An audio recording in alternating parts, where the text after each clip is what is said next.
Au nom du Père et du Fils et du Saint-Esprit. Voilà, premier dimanche du carême, enfin, si l'on peut dire. Et alors, c'est tout, avant de prendre la parole, je vais vous rappeler quand même une chose essentielle. N'oubliez pas de prier l'Esprit Saint, de m'inspirer et de nous inspirer, nous les prêtres, parce que, en fait, nous n'avons pas grand-chose de très intéressant à vous dire. Si l'Esprit Saint ne vient pas nous permettre d'avoir un mot sur l'Évangile qui a été proclamé avant. Donc, c'est essentiel que vous soyez ceux qui suscitent cette prédication, de rien par nous-mêmes. Aujourd'hui, vous l'entendez, il y a un évangile un petit peu spécial et qui est lié par la tradition volontairement à la fête de ce jour, qui commémore un événement historique que nous connaissons, qui est à l'issue de la lutte contre une des hérésies les plus dangereuse, les plus perverses, qui était l'iconoclasme, qui a pris plusieurs figures, mais qui a trouvé son épilogue en 1843, au cours d'un concile où on a rétabli de manière claire et nette le culte des icônes. On a expliqué pour quelles raisons il fallait le faire, et donc il était décidé que le premier dimanche de carême serait le jour où l'on commémorerait cette restauration de la foi dans cet aspect qui est la vénération des icônes. Et ce jour a été appelé le jour de l'orthodoxie, le dimanche de l'orthodoxie, ou encore d'une manière un peu plus éclatante, le dimanche du triomphe de l'orthodoxie. Et à cette occasion, vous le verrez tout à l'heure, nous allons, à l'issue de la liturgie, faire une procession avec les saintes icônes que nous porterons. Et il est aussi d'usage dans les cathédrales que soit lu souvent ce qu'on appelle un synodicon, qui est une sorte de texte qui rappelle la foi, qui purifie la foi, c'est-à-dire en fait qui la précise en disant pour quelles raisons nous faisons ceci ou cela, pour quelles raisons nous croyons ci ou ça. Finalement, c'est un peu ça, parce qu'on nous demande aussi d'illuminer l'intelligence. Et cette déclaration, elle commence par cette révélation qui pose quand même le sujet, qui est de dire que finalement, c'est par la parole et par l'icône que c'est révélé aux hommes le grand mystère de l'économie du salut à travers le Christ qui a sauvé l'homme par son incarnation, par sa passion et par ses miracles. Vous voyez, c'est absolument essentiel. Donc, l'icône a lieu d'être parce que le Verbe, parce que Dieu s'est incarné, parce qu'il s'est fait homme.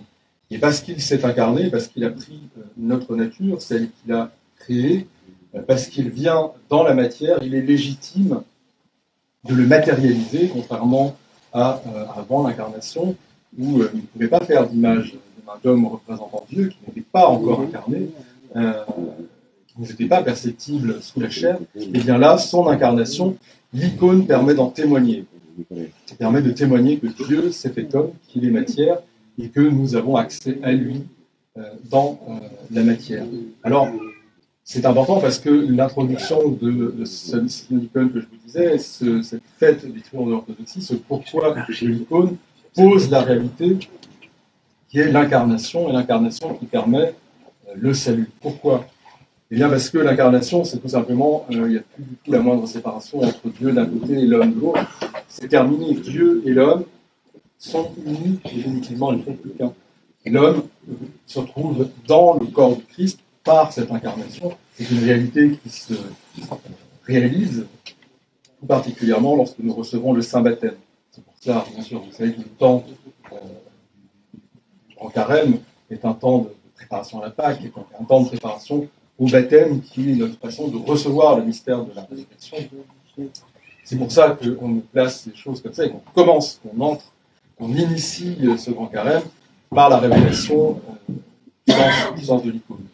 Alors ce salut, il n'est pas seulement une forme de rachat du péché de l'homme, il n'est pas seulement cette union, il est le fait que, étant greffé, étant membre, comme je le disais la fois d'avant, au corps du Christ, eh bien quelque part Dieu n'est plus extérieur à nous, et ce que l'on voit finalement sur les icônes, sur nos icônes qui sont là, cette réalité de la sainteté, de la déification, commence à comprendre ces éclats, cette lumière qui émane des visages, cette lumière qui est intérieure, qui sort de l'icône quelque part, mais qui est aussi autour, c'est l'or que l'on voit posé tout autour, cette lumière, celle qui nous est révélée en fin de compte, eh bien, lorsque le Christ se transfigure sur le mont Tabor, cette lumière que nous voyons sur l'icône, qui nous est appelée de vénérer, de prier, eh bien cette lumière, elle est en nous automatiquement. Elle ne peut pas être expliquée par l'humanité. Simplement,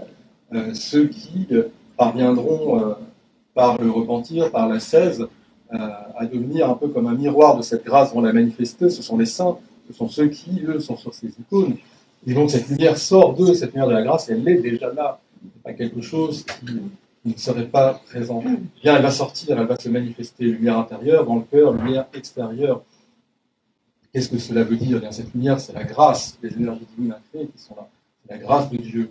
La grâce de Dieu, elle nous est maintenant intérieure. Et comment elle se communique à travers nous, depuis l'incarnation? Bien à travers la matière. À travers la matière, et bien par absolument tout, le bois, l'icône, la peinture, à travers le pain et le vin, lorsque nous allons communier, à travers l'eau qui bénit, à travers toutes sortes de choses, le bois de la croix, les pages de l'évangile, à travers les mots que nous entendons, tout cela, toute cette matière, eh bien, sert maintenant de véhicule à la grâce de Dieu qui est présente en nous et nous permet d'y accéder, de réactiver cette grâce en nous, donc l'économie du salut.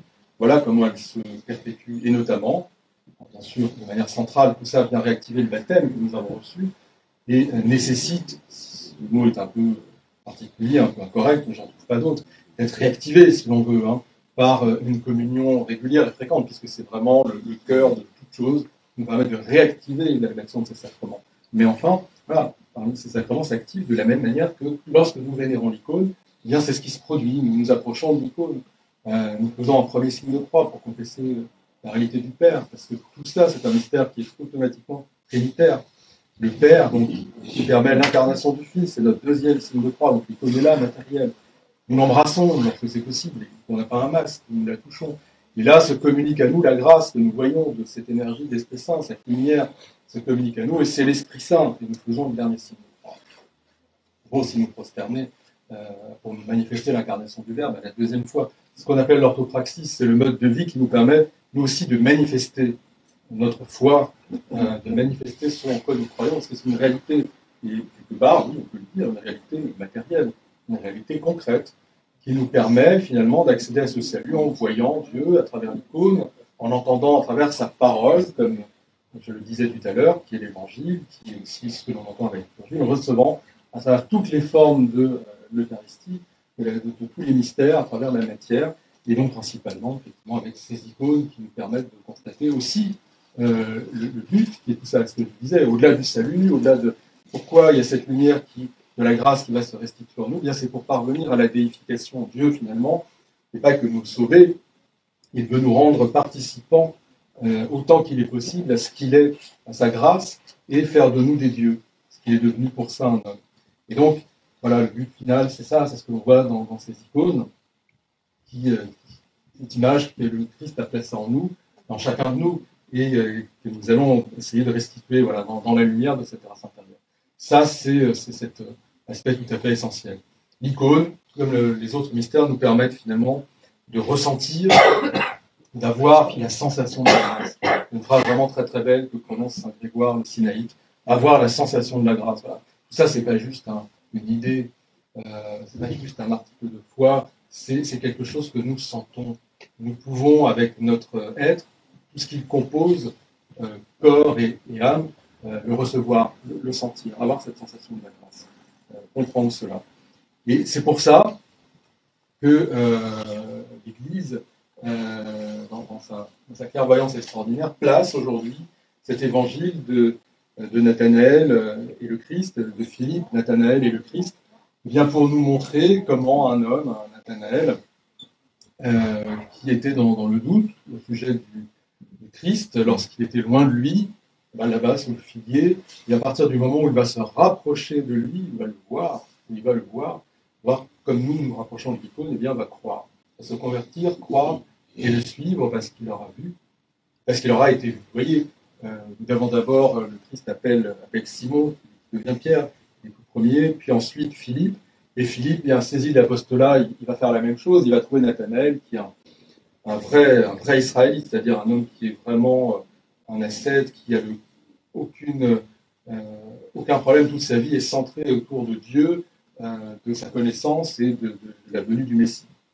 Il a trouvé et il dit, ça y est enfin, celui dont on parle, dont il est écrit dans la loi et les prophètes, ce que Moïse dit de lui, il existe. C'est Jésus, fils de Joseph, qui vient de Nazareth. Voilà, on l'a trouvé.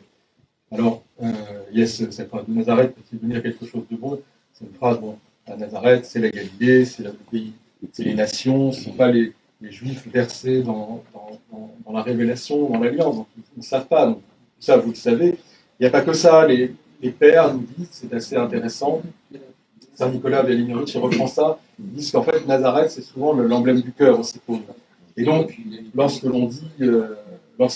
Nathanaël dit de Nazareth peut-il sortir quelque chose de bon à Philippe, c'est quelque part, c'est cette image de nous-mêmes qui dit finalement notre cœur est mauvais. Qu'est-ce qui pourrait sortir de bon de notre cœur? Est-ce qu'il est possible que le Christ existe et qu'il rentre dans mon cœur, ou l'inverse?